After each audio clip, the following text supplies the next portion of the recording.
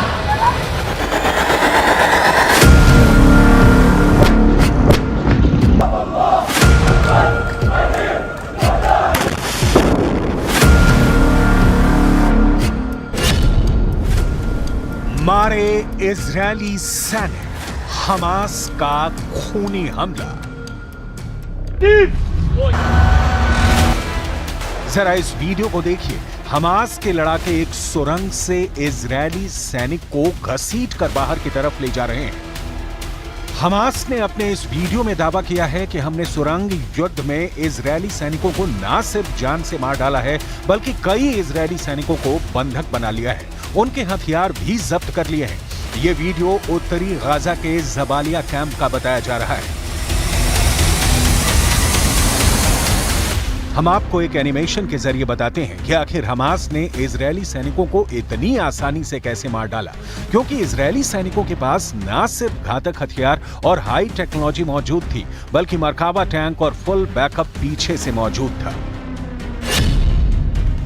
Hamas के दर्जन भर लड़ाकों ने सबसे पहले जानबूझकर सुरंग में अपनी लोकेशन इजरायली सैनिकों को दिखा दी।